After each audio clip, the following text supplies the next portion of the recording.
Water. And if you don't keep your oath, what did he say here? James Earl Jones in Clear and Present Danger? If you don't keep your oath, you violated the trust of the people. You took your oath to them. Not to me and not to the president. It's to the people. And that way, every branch of government has all of the public officials in that branch, in those three separate branches, with the same purpose and goal, to uphold and defend the Constitution. Because the Founding Fathers knew that if we were doing that at every level, the freedom of the people would be protected. Now, I've said some real radical things in my time. I've been accused of all sorts of right-wing nutty stuff, okay? Southern Poverty Law Center said I'm an icon of the militia. No. And, you know, who the militia makes it their icon is certainly nothing to do with me, thank you. And I've never been a part of those, but, you know, if they want to say that, that's fine. But the thing of it is, I have said some radical things, and I'm going to tell you one of them right now because it's in my book. And I hope that you'll take one of these home with you tonight. I'll be out there signing them for you when you leave. And it says in this book, and it says on my website, a radical statement that I will never retract. I hope I can retract it very soon, but I'm not going to until it's not true anymore. And it's this: the greatest threat to God-given constitutional American liberty is our own federal government. Okay?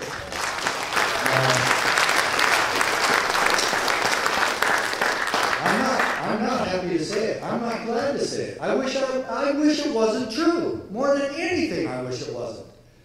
I wish I had respect for the federal government, and that they respected us, and that they respected their oaths, and respected the Constitution, and respected the Founding Fathers, and knew and understood that the Constitution was written specifically to limit government and to avoid the kind of crap that we have today being shoved down our throats, our otherwise healthy throats, if you catch my drift of Obamacare. But I forgot to read. Now, on page 19 of the book, James Madison kind of puts it into Founding Father language, what I just said. And make sure I get there, though. Okay, here it is, one more. Boy, it's hard to change the page and hold the mic at the same time. Okay, here it is. James Madison. There are more instances of the abridgment of freedom of the people by gradual and silent encroachments. Did that come across okay? Everybody hear that? There are more instances of the abridgment of freedom of the people by gradual and silent encroachments from those in power than by violent and sudden usurpations or attacks. The only thing of it is, Madison never imagined that these encroachments would not any longer, as it is today, they are not gradual and they are not silent. They're bold right in your face. And that's what's caused the Tea Party movement all across this country. And that's why we're here tonight. And then Thomas Jefferson, on the very first page of the book, said that when all government shall be drawn to Washington as the center of all power, it will render powerless the checks provided and become as venal and oppressive as the government from which we separated. The only question is now, in all honesty, when government is venal and oppressive, to whom can the people turn for peace, safety, and protection? We already know it's not Washington, D.C. The only answers left are the counties and states. And why not to the people who swore that oath to protect, defend, and preserve your constitutional rights? I don't see why not. Okay, next one. First two words, state nullification. Did I make that up? That's been around since the beginning of our country. And the reason that the Founding Fathers knew that the federal government could not get out of line because they knew the states would not allow it. And the states formed the federal government. Who did? The states. We did. The people in the states formed the federal government and gave them 18 assignments in Article 1, Section 8 of the Constitution. And any time the federal government wants to go outside Article 1, Section 8, they want to get creative. Or they think that there's some crisis in the country. Or they think everybody needs to have Obamacare because people are just dying all over the place. And if we get it to them, then they'll stop dying. Yeah. Isn't that kind of the propaganda? Or it's exactly the propaganda. And they're going to shove stuff down our throats whether we like it or not. And most people didn't want this, and yet they did it anyway, and bragging about it, and having big parties about it. And now Barack Obama has said, now we have the wind at our back in doing whatever we have to do next. Can't you wait? Can't wait. And you think they're not coming for our guns? Every czar and member of his staff is anti-Second Amendment. You know it's coming. So, now, this is what Thomas Jefferson said. The bottom line was this. And he made this statement in 1798 when he was Vice President of the United States.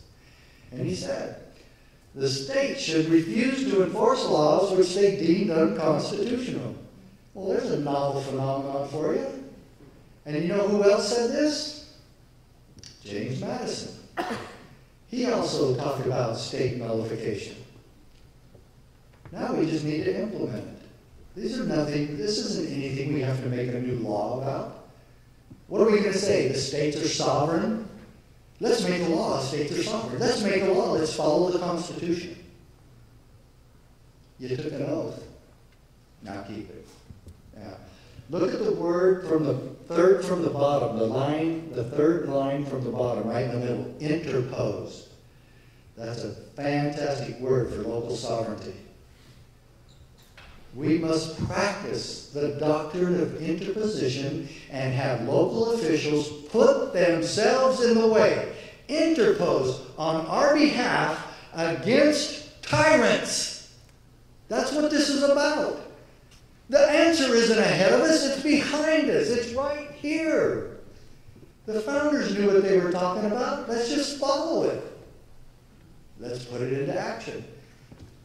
Our beliefs mean nothing unless we put them into action. And why are we going to do that now? Because we're changing the way we think, and we're changing our own paradigms, and we're going to change what we do.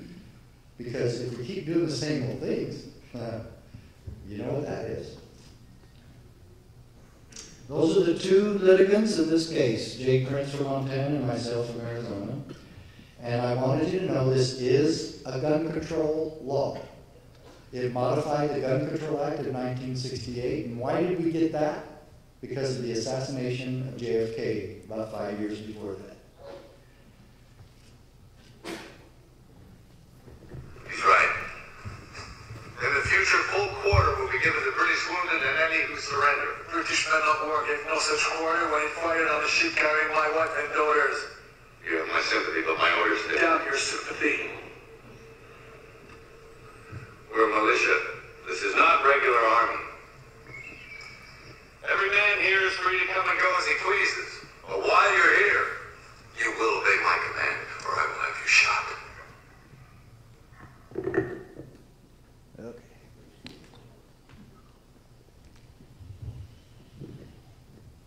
How would Mel Gibson can get this? Did you hear what he just said about the Second Amendment? He just described the militia. Ooh, he said the M word. And